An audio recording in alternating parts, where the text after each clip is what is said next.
Welcome to Oregon Voters Digest, the program that brings forward the social and political issues that are important to people living here in the Pacific Northwest.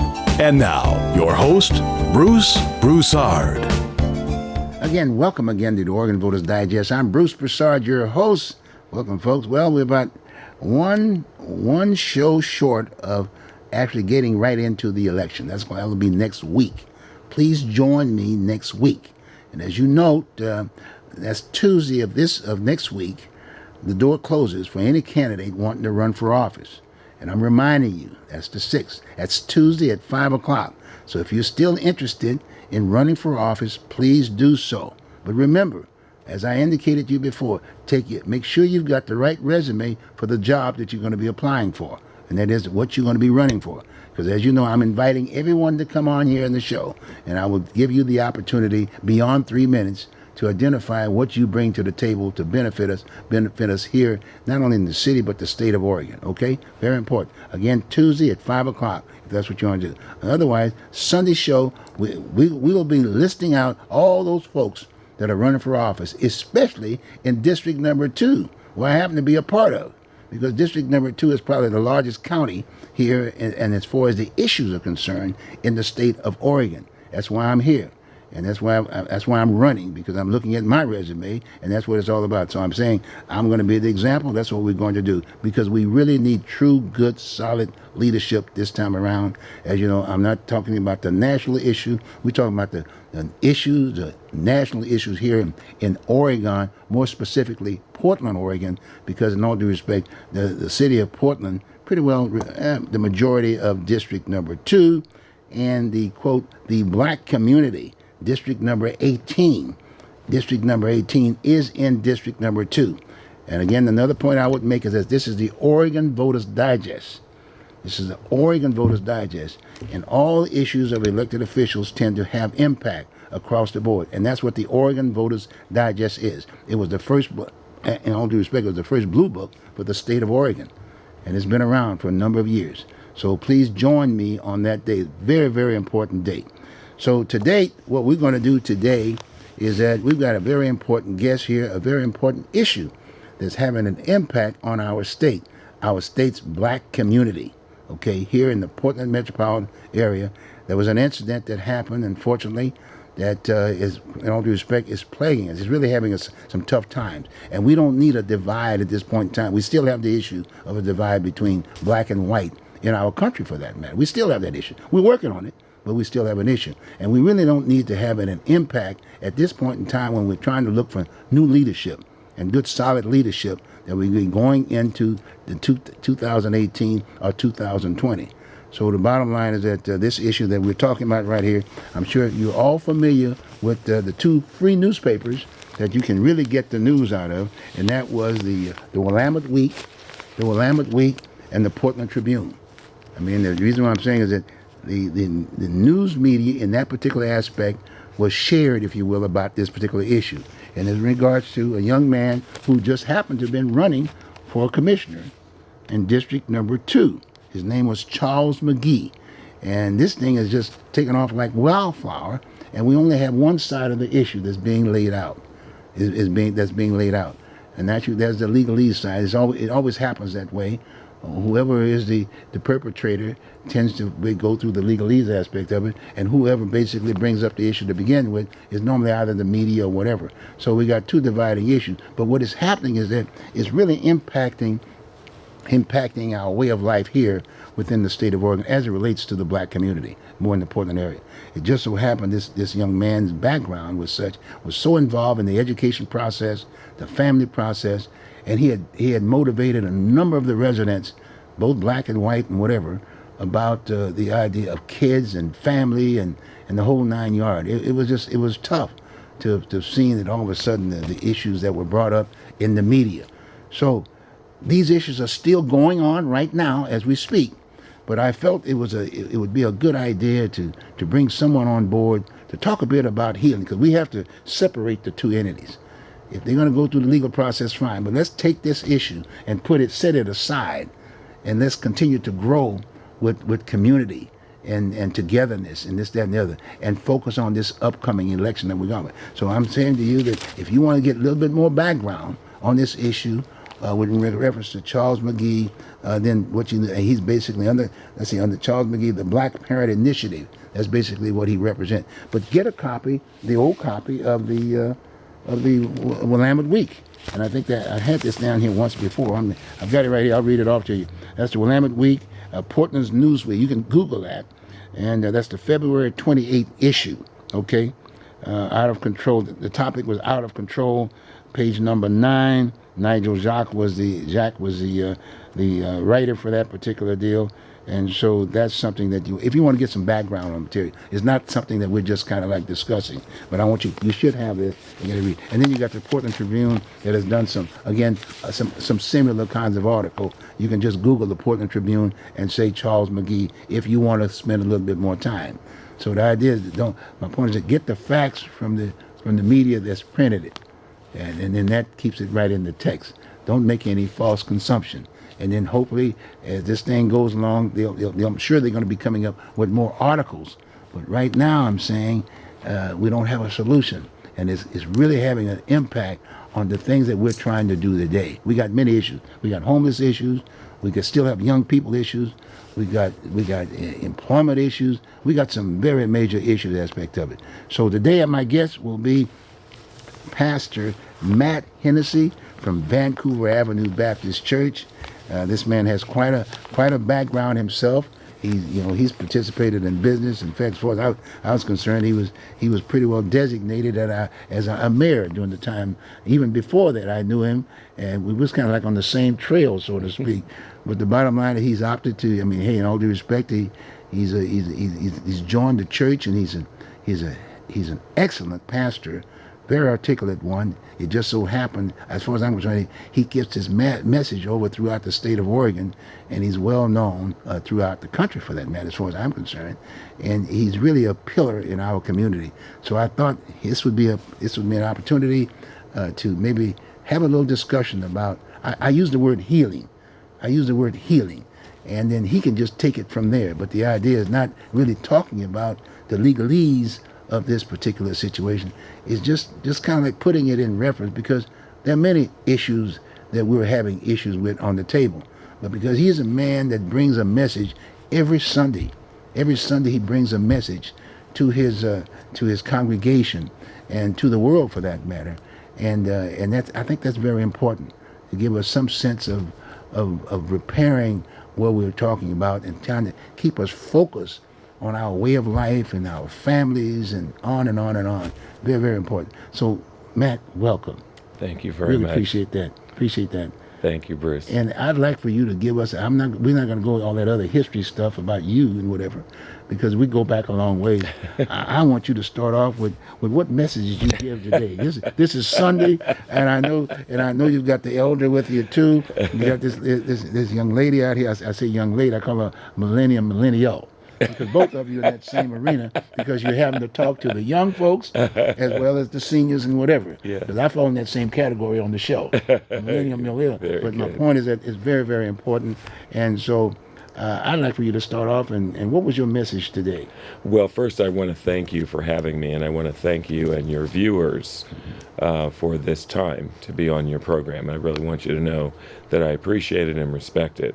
And when you were talking about people who are running for office, I will make sure that by Tuesday I've got my application in to run for pastor of District 2. Awesome. So he got it right here. He got it right here, folks. He got it right here. You got it right here on the Oregon Voters Digest. Although I'm messed up because there is no such He got position, it right here. Yeah. I'll be a surrogate for you. Yeah, there you go. Problem. Thank you. But Thank you, man. no, this morning and through this period of Lent, where we many Christian churches are spending this time from Ash Wednesday to Palm Sunday, really saying, how can we, in our own way, recognize the passion of Christ through the time of his sacrifice for every one of us. So this is our third Sunday in Lent.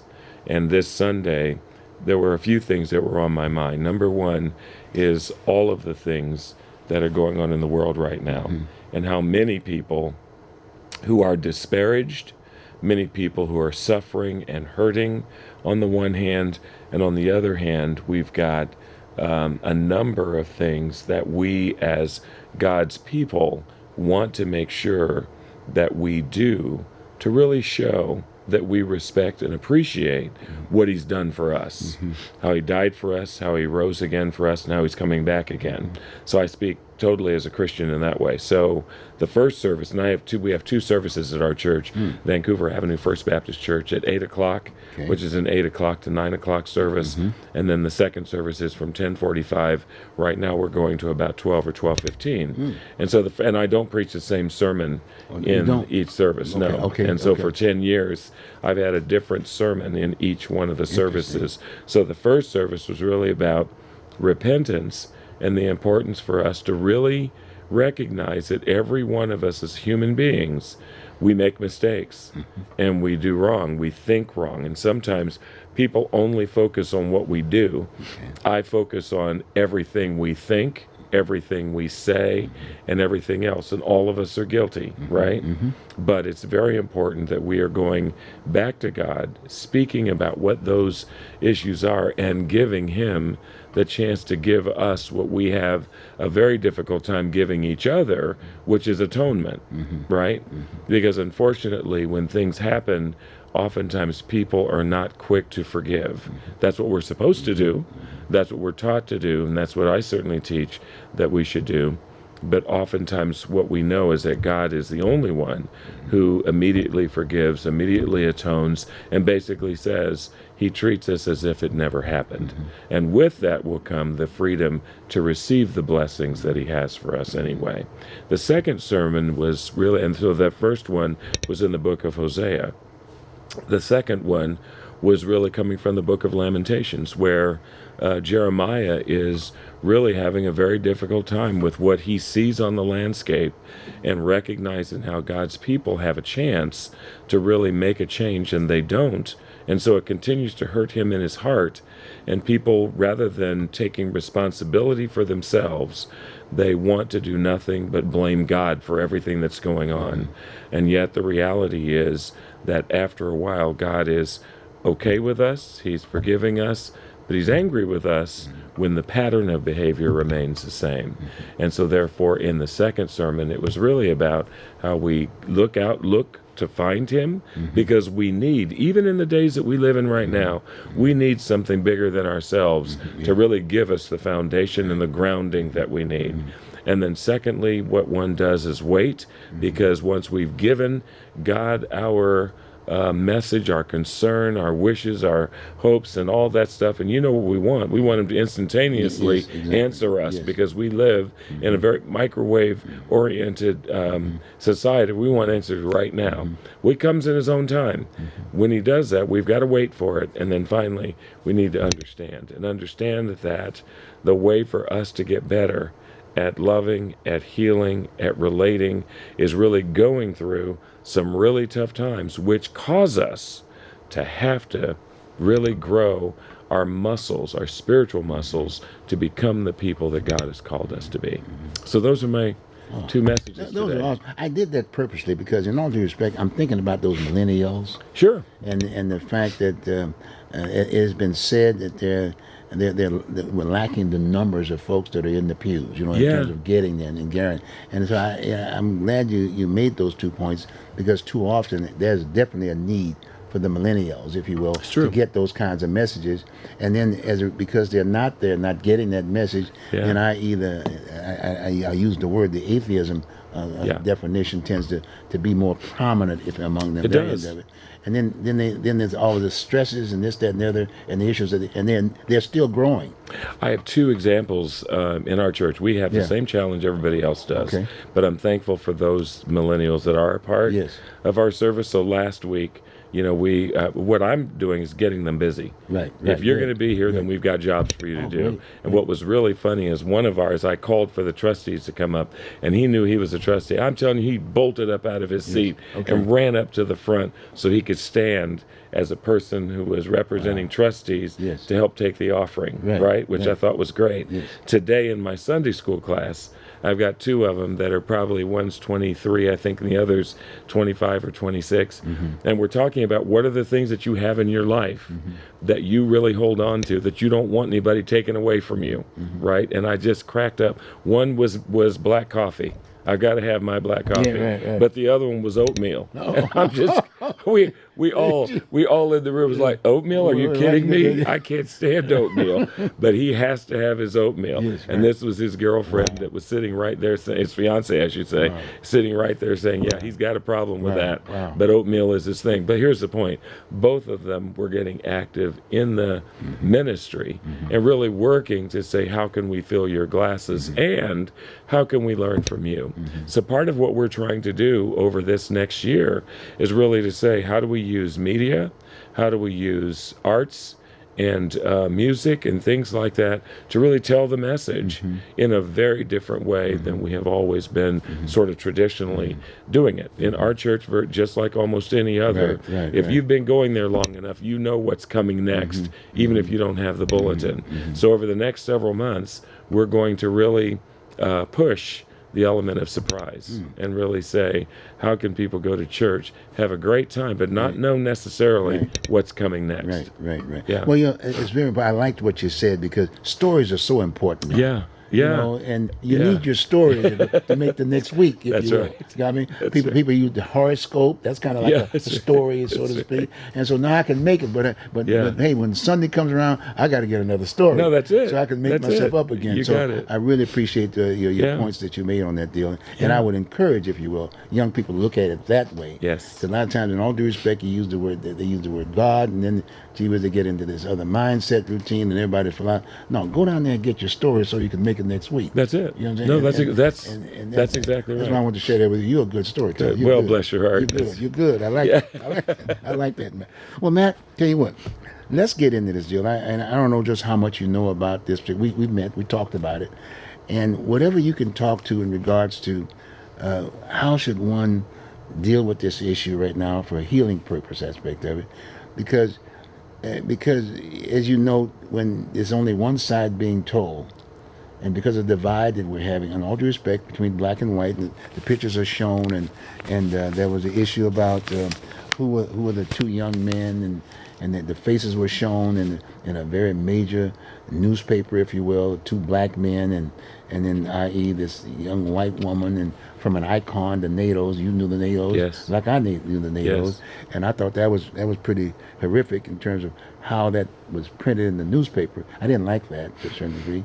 But they've got their own business that they run, and they've got their definition, and I thought that was pretty heavy aspect of it. So how do you, and like I said before we started the program, how do we separate the two? Let it go through its full course, but get it out of the way, the ongoing way. Yeah. Is that kind of like? Yeah, I get what you're saying, and let me try to sort of put this. Sort of speak to this in this way. I'm sad today for America, and I'm sad because America set norms that got established in the 1770s, and those norms carried on for many years in a lot of different ways. Norms that were norms over racial relationships, over gender relationships, and all of those things. And by the way, as you know, those relationships were not good. There were a lot of things about those relationships that were not good at all. There was, for a number of us who grew up in broken homes, I lived in orphan homes and foster homes, and there were terrible things that I had to endure, not just as a young black child growing into teenage and young adulthood and all that, but I had to live through a lot. And I dealt with a lot. And what I know is that sometimes we're really good and have good, what's the word? We have a good foundation around us. We've got good, people around us who work with us, protect us, take care of us and all that. But also we have things that happen in people's lives where their blind spots erupted in my own life, right? Because of coming out of a background of physical abuse, of mental abuse, of all kinds of abuse, marginalizing the person and beating the people and subjecting them to things that are very, very different. That confluence of experiences don't have a place in terms of where you can put all that. You endure that, you cope with that, and then you find yourself trying to be successful in a society that demands certain other norms that you've never really lived through and played out. And so sometimes you are living with this very difficult, dark, hard background, and yet you're coming into something that has nothing to do with that, but there's a different rule of the game. And when those things happen, those two confluences can be very, very difficult anyway. So for me, when I look at this, I say first, I am deeply sorry for everybody involved.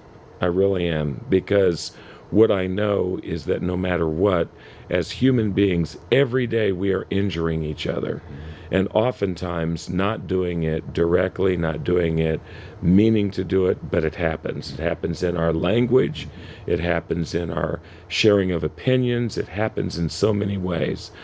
So I bring all of that and say, in this, without getting too deeply, as you said, because there's lots going on here, I'm hurt that lives have been hurt. I'm hurt that people have had to play out the things that they have played out. I'm hurt because a young woman has been violated in a way that her very life, her very future is marred by it. In every one of our lives, we live through these things, and they are hard. And in America, for a long time, African Americans just had to deal with it. That's just the reality. And we've had people grow up in our communities who, by the way, could never talk about all of the awful things they had to live through. It could not be talked about. If you went to a psychologist to talk with them, you were considered crazy for doing that, so that people would not do it because they didn't want to be labeled that. And yet you have all of this stuff that's pent up in the human being, and it never gets a place to really say, how do I heal from this that I've become? Whether it's the animal that I've become, whether it's the mean-spirited person I've become, whether it's the selfish person I've become, or the abuser that I've become, whatever it is, a life, unfortunately, created all that. And what it did was cause all of that to have no, almost no, I'll put it this way, without being too opinionated here, remorse for the fact that you are coming up against another human being. And in that, you are taking all of those unfortunate things that have happened, and you are literally playing them out on somebody else. And we've got to be very careful of that. We really do. And I'm really, really sorry, as I said, for everybody involved. I'm extremely sorry that there has been this kind of derailment. And my hope and my prayer, more than anything else, is that there is a way for every one of these parties to heal. Every one of these parties to be able to, I know in my life, when my issues played out, what really saved me, this is what I've said to people, I don't want you to like me just because I'm a nice guy, right? Thank God, that's just who I deeply am. But the other thing is, I was willing to go get help to make sure that I had the help to make certain that nothing I did would ever play out ever again against anyone. You know what I mean? I hear you. And that's what it's about. And what I want out of this more than anything else is for our black males to understand this is what we need. There's, you know yourself, as a black male, we live with a lot. Black women live with a lot. And we need to get to the place. In fact, in our church today, I said, tomorrow night, men, we're going to get together. And we're going we're going to, on the one hand, we're going to read the Bible and study a lesson. On the other side, we're going to talk about dude issues, right? Because we've got them. And we've got to be able to say, in this room, without anybody else taking it out of here, how do I become a better and more complete man? How do I become a person who can have lived through all these awful things I've lived through and really get to the place of the help I need spiritually and perhaps in some cases clinically to be able to say, I want to do my life better and different, and I want to be able to help and atone and heal and everything else for any of the things that I have done that have hurt and or marginalized anybody else. You know, as I hear what you're saying, we've had this discussion too a bit, in that I can recall, again, like I said, because I was running, I was kind of like right in the midst of it, aspect of it. And when it came out, because of what I do, I was reaching out. I just happened to have known him, and I also knew his parent, his dad. And so the first thing that I did when he first made the indication that someone was getting ready to do an expose on him, first thing I did, I texted back, i.e. using the old smartphones aspect of it, and said it wasn't me, because that's typical. A lot of times people tend to relate, I'm sure in your business too, et cetera. And so then 2 days later, the article comes out. And then surprisingly, it was Pastor Hardy, a man who I just met about 2 weeks before, 2 or 3 weeks before, talking about another issue. You got me of healing. In all due respect, it was about Roy J. And I was trying to find a way of healing, because there were other issues that I wanted to bring him back to the table. So we talked about that. We prayed over that. So then when I reached out to the young man, I reached out to Charlie, and we had breakfast. But I knew he was a young person. But I had to do that. But he was a candidate. And after we got through talking, it was because then I found out he didn't get that help. You know, someone had not approached him and talked to him about the issue, but he was still kind of like within his own mind, knowing it helped. But I thought hopefully that was a start, because I was pretty pointed, if you will. I said, you just can't do this. There's a Me Too business going on right now, and in all due respect, maybe what had happened to Pastor Hardy's daughter, which was not publicized as much as the NATO situation. Don't worry about it, because there was, as you make that point about the fact, there were things you just wouldn't talk about, wouldn't there?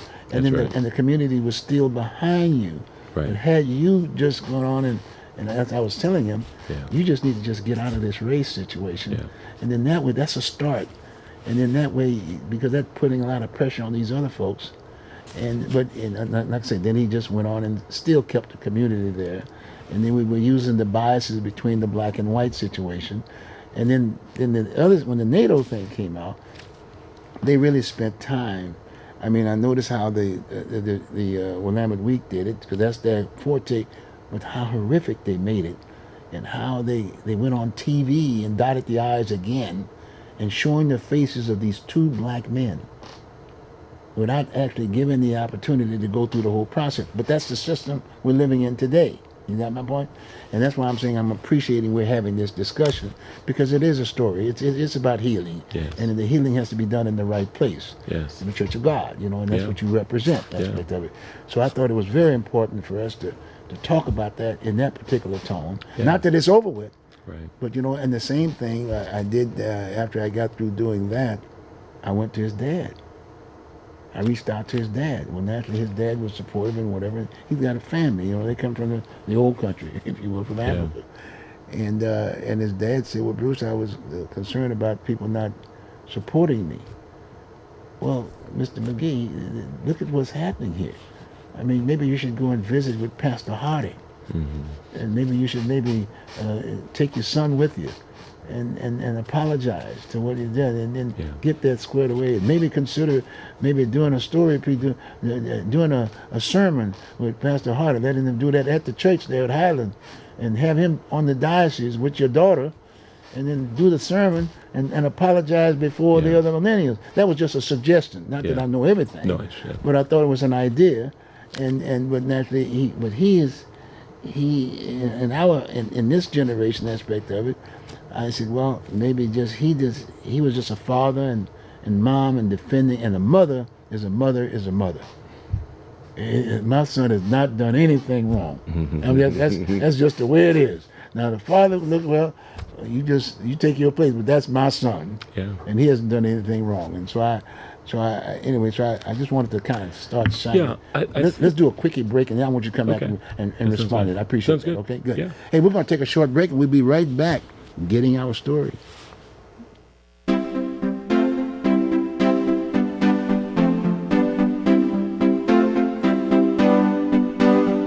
You are watching Oregon Voters Digest. This program can be seen again on these channels on these dates and times. Tell a friend.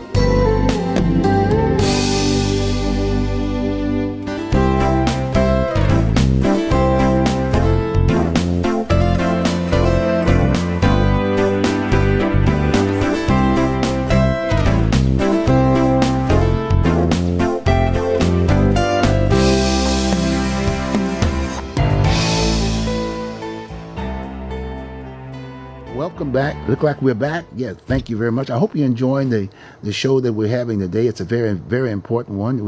We've got a guest that has some good background, and he comes from an arena that, in all due respect, we can always refer to.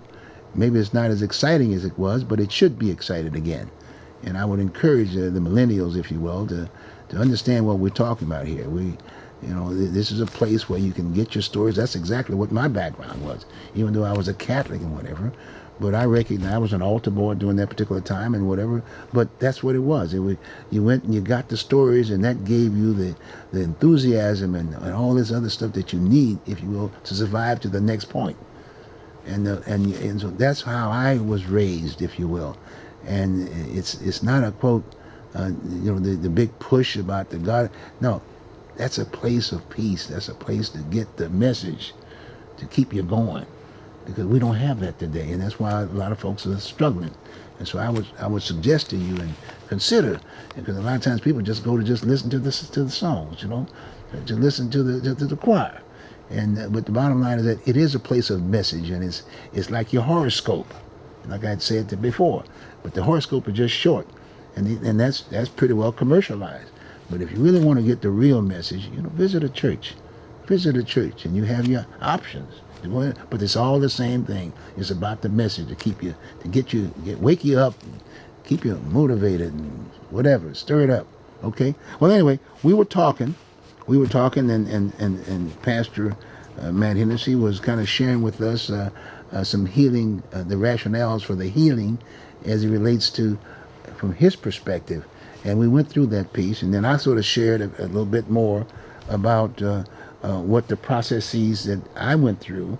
I'm sure that some of the other folks have done that, because in all due respect, a lot of folks were pretty well implicated, and they were pretty hurt there. I mean, I take my hat off to the in all due respect, to the Margaret Carters, to the Avell Gordleys, to the Lou Fredericks, and all those folks who had basically publicly endorsed them, even beyond the point of the heartache to the other situation.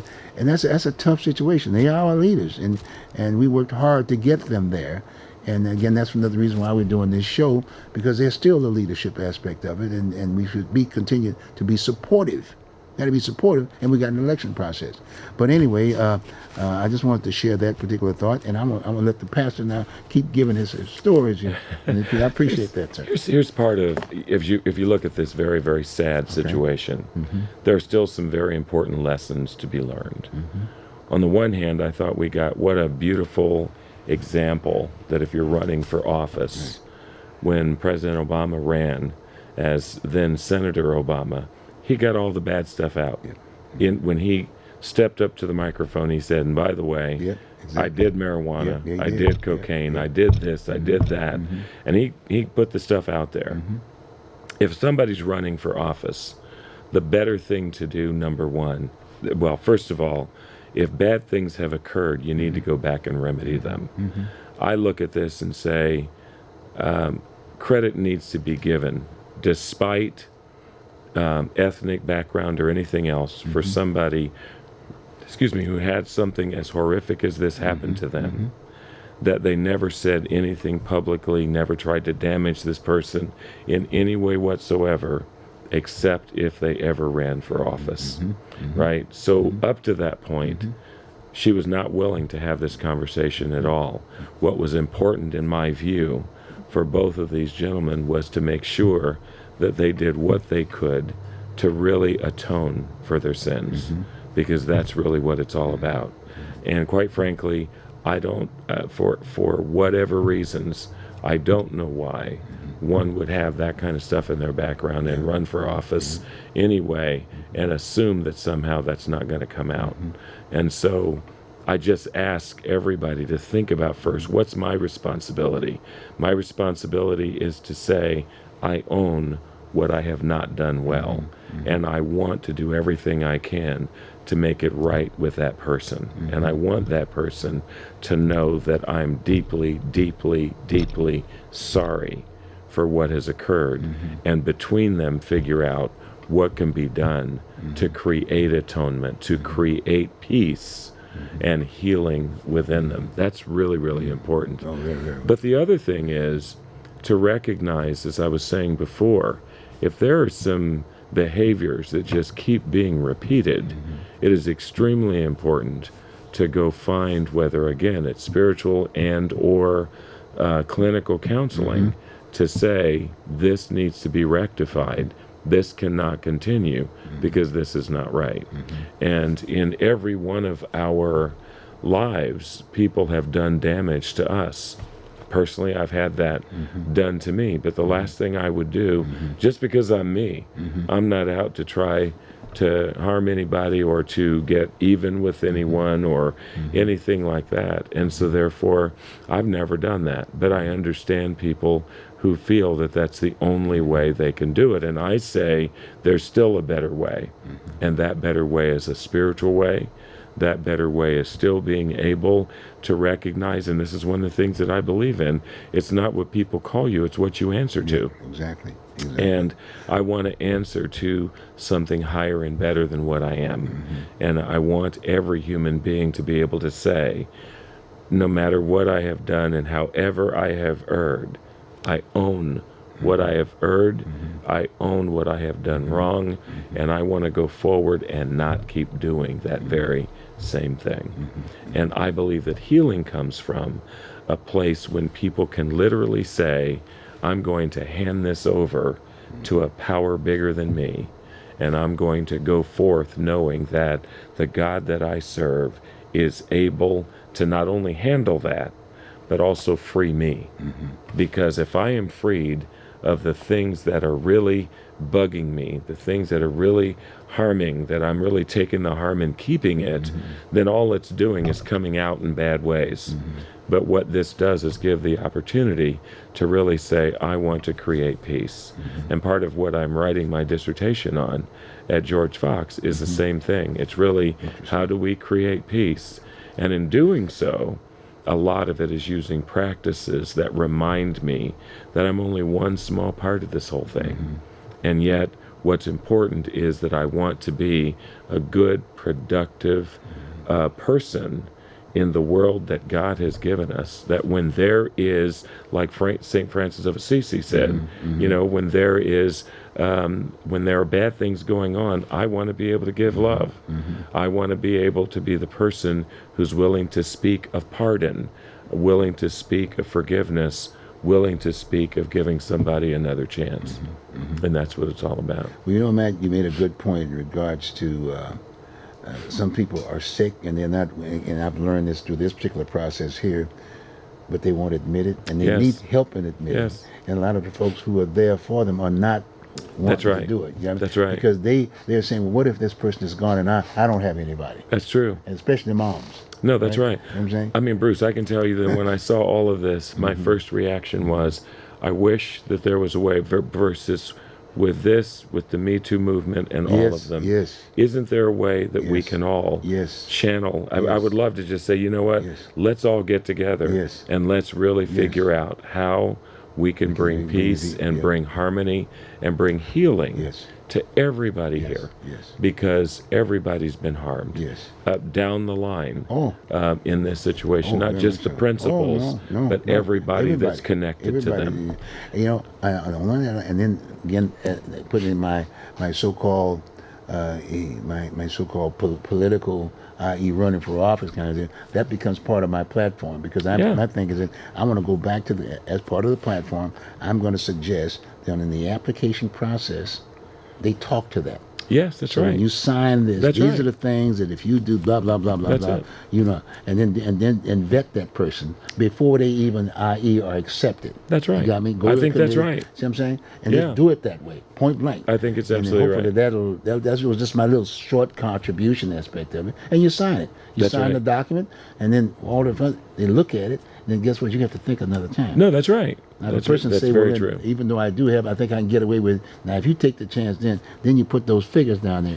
You get 5 years and all that kind of stuff. That's right. I mean, you know what I'm saying? That's Sometimes right. people need to be motivated. That's Is that right. fair? I agree. You got me? I agree. You know, well, let's take advantage of another situation, right? To balance it off a bit, is that you also, again, I'm right in the mix of this situation.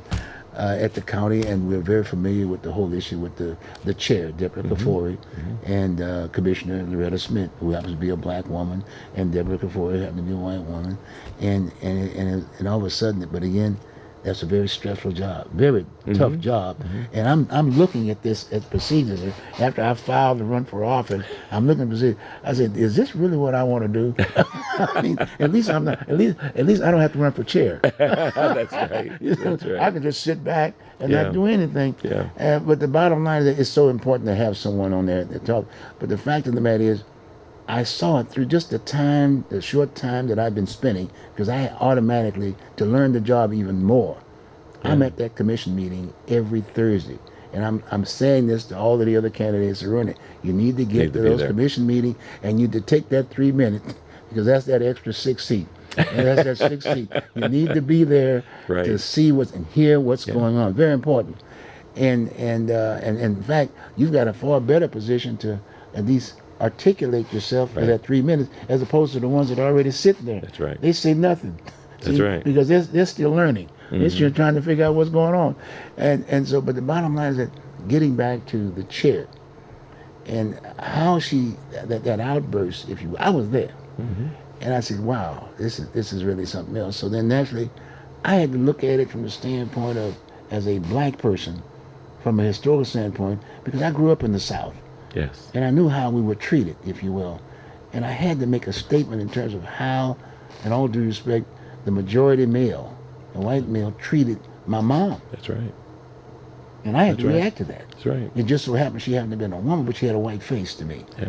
And I reacted to it. And then at the same time, folks were concerned about it in the community, but they didn't know how to respond to it. But a lot of them were looking at it, gee, Bruce, I saw you out there. Then guess what? They've had the courage to come the next day. Yeah. And I really appreciated that. These were very professional folks. Yeah. Folks who had gone through the system, and you know what I'm saying. But they were there and they responded. Yeah.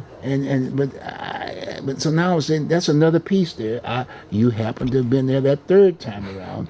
In fact, they had Margaret and yourself were there and whatever. Can you maybe, again, a healing situation? Because that's still going on right now. And both of those individuals are going to be running for office. And either we just say, let's go over and let's go beyond that point right now. Do you think it's enough said now? Well, what do you say about that piece? Again, another sad situation. And as you said, I was there the same day you were. You were there probably more than I was, but I love Deborah Kafori and I love Loretta Smith. They are my sisters, and I said that day. They both are my sisters. I recognize that there's a lot that goes on both at that table and behind the scenes that people can get along well, and sometimes they don't get along very well.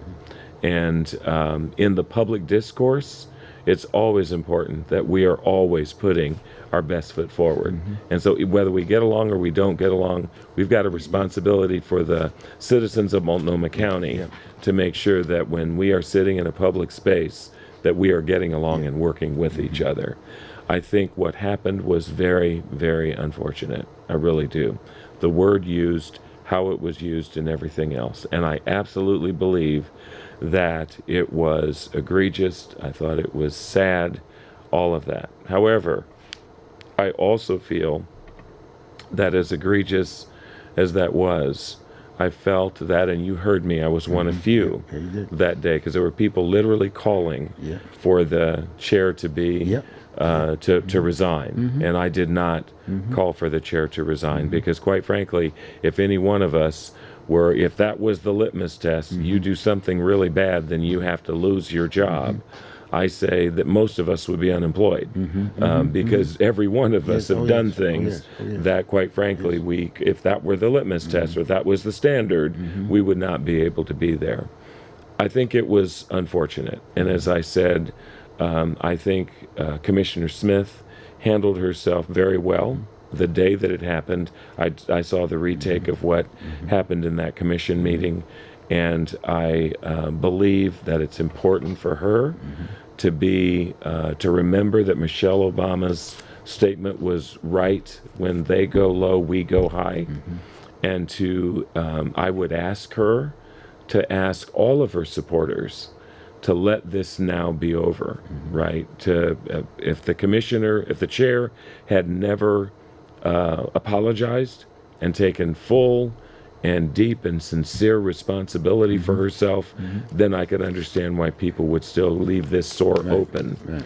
But she did take responsibility for herself, and she did it more than once. She did it publicly, she did it privately, and my belief is, again, where I come from a standpoint of what we do as people of faith, and that is that she has done it. We need to allow her to live in that place of remorse and ask for forgiveness and accept her as our chair, and remember that when we look at it, our history has always been that we're some of the most forgiving people on the face of the earth. That's all there is to it.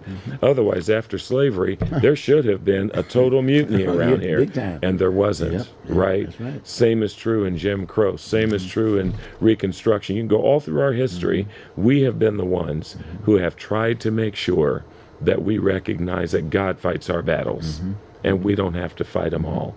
And it's very important for us to, every chance we get, say, how can we make this a healing and learning situation? And that's what I wish for both the chair and for Commissioner Smith. And I'm grateful that the two of them, even at our church, at the Martin Luther King program, we had him there. And Wajdi, even though I had talked to both of them, Wajdi pulled them both together, and they hugged at the church right there in the same pulpit that Martin Luther King spoke in 1961. And if you think about the power of what he was and how he believed in bringing people together, Wajdi Saeed was the one who stood, one of my brothers and your brothers of the Muslim community, and said, Deborah and Loretta, I want you to hug each other and let this be over. It was powerful. I wish I had the caption. Brother, I can tell you, everybody in the place, there were about 600 or 700 people in the place, stood to their feet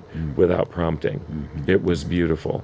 And I give them both credit, both for being there and both of them for acknowledging one another as well. Well, as you know, that's one of the reasons why I have you here today, because that's still hanging out there, and the public needs to know. They need to know. I mean, from the majority community, the writers. I mean, I want to share this with everybody, for that matter, because it's like you said, when that did happen, and the reaction from, I was glad they were there. They at least they voiced their own situation, and it's still having some problems, if you will, and it's a healing process. It is. So they needed to hear what you were saying. Well, I appreciate at this that. point in time. Very, very important. I respect that. And the same thing now. And actually, I'm gonna. I looked at that as the Me Too, and when I looked at the Me Too piece with reference to Deborah and Loretta, because there was a Me Too for blacks with reference to Black Lives Matter It's no question. with women, but No that question. didn't get the publicity. No, not at all. And then, but the Me Too, when it came this way because of President Trump Yeah. routine, then it got all kinds That's of this, right. that, and the other, and they still having problems because that hasn't healed. Yes. But there are certain things in the bylaws of being the president that you can do what you want to do. That's still there. Well, you and I'm I'm not sure you'll knocking have me back so we can have more We'll have conversation many about conversations that. there. We'll have conversations there. Yeah. But my point is that he's still the president of the United States, and so you go on and correct this other piece, and then the next round or whatever. But I thought maybe it was something that we need to, if you don't mind, I'd like for you to share a little feel about the Me Too, because there's two divisions here. And then hopefully maybe we can even might get into the Black Lives Matter piece. We got a few more, about 10 more minutes. Go on. 5 more minutes. Here's my thing. I am again saddened by the fact that if you again go back historically, America has allowed white males to get away with anything they wanted to, and we need to understand that's a fact. In slavery days, white man could have the slave guy's wife, and he couldn't say anything about That's it. right. That mentality remained all these years. There's no question. And the B word originated. There is no question yeah, about that. yeah. The other thing is the fact that not only was the rule for the white man anything he wanted to do, he did it and didn't worry about getting caught, didn't worry about anything. That's the same person, by the way, who was as free sexually as he was free in terms of saying, let's round up a group of African American men and let's go slay them in any way they wanted, or put hoods on and do all that stuff. So we need to remember all of this comes out of that's our that. history. What didn't happen is to share one day the rules have changed. Yeah. Right? So people were still behaving in the way they always behaved. Nobody ever told them, guess what? The rules have changed. You can't behave that way anymore. And quite frankly, if you think about it, and this is what to me saddens me, is that yes, the Me Too movement is very important. Yes, the boundaries need to be set. There's no question about that. But what I want is to make sure that when people talk about women, that they are including all women. Women of color are oftentimes left out. Yes. And to me, it's as important for white women as it is for all women to be concerned about this issue. The second thing is that when it came to Black Lives Matter, remember how many people got angry because, oh, there they go again. When the reality was, it's absolutely clear both then and now, and many people have become enlightened, but Black Lives Matter came because it was clear that a black life that was laying on the ground male. for 4.5 hours, a black male that had been shot dead, that somehow his life did not matter. And by the way, all it was a metaphor of what people in our culture have lived with forever. It's no different than a conversation I had the other day, and I said, this is Portland, by the way. In my reality, I've had people in my church who have sat as Caucasians, not members, but just having a conversation, saying they're in their 60s and 70s and they've never been around a black person. They've never had a black friend. That's real. And it's all over real. Portland, Yeah, it right? is. Yes. And yet, that is not how we can live our lives. So I look at this and say, one, we need to understand each of these issues for what they are. And secondly, we need to be allowed to emote any way we feel we need to. But thirdly, we need to still be able to come back together and say, that is my brother, that is my sister. And again, while we talk a lot about white privilege and things like that, which are realities, it's still important that we not let that be our next wall and our next barrier. It is important that we realize that, guess what? That white guy is my brother, no matter what. That Caucasian woman is my sister, no matter what.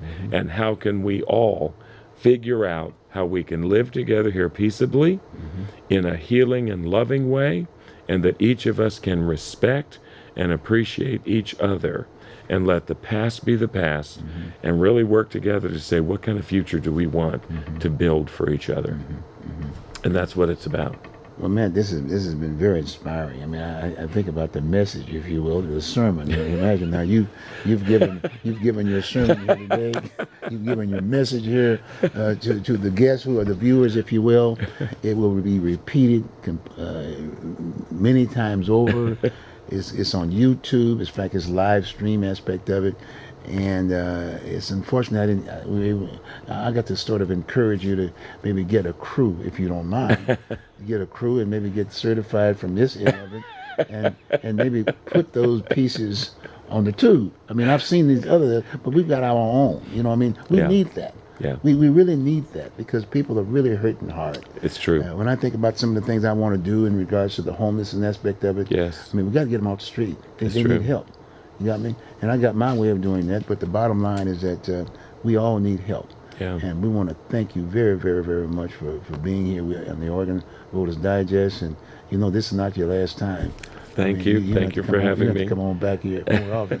Maybe you might maybe give me a little short piece like the like the horoscope, so I can play that little piece when mine opens up. You see what I'm saying? Very kind of good. get that attention aspect of it. Very good. One more time. Where are you at now again? Vancouver Avenue, First Baptist Church, right on the corner of, in Portland, Oregon. Okay. Right on the corner of Fargo and Vancouver Avenue. And if you want to go to heaven, you've got to come through Vancouver Avenue, First Baptist Church. I appreciate that very much. Yes, and please, folks, remember that number. Please remember that location. 3138. And what are the times of the services? 8 o'clock in the morning on Sunday and 10:45 on Sunday as well. Okay. And at 6 o'clock on Wednesdays. All right. Matt, it's really a pleasure. Thank you. First Matt, and then Pastor Hennessee. That's fine. Thanks very Thank much, you. my friend. Thank you so much, Bruce. See you next week, folks.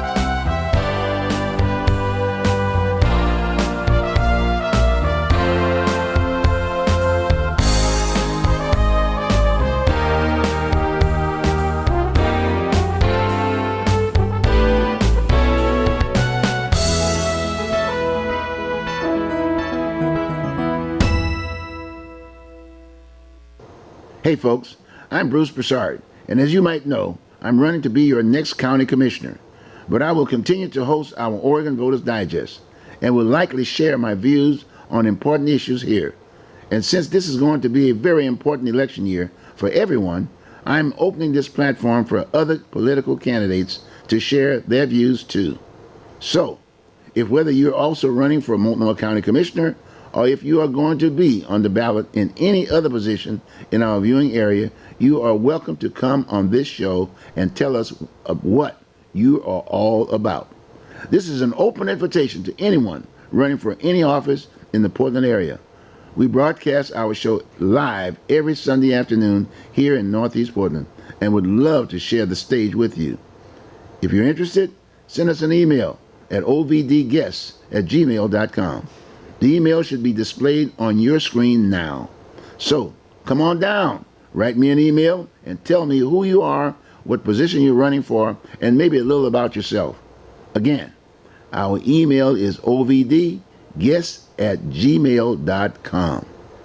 Even if you're not running for office, be sure to stay tuned over the next several months.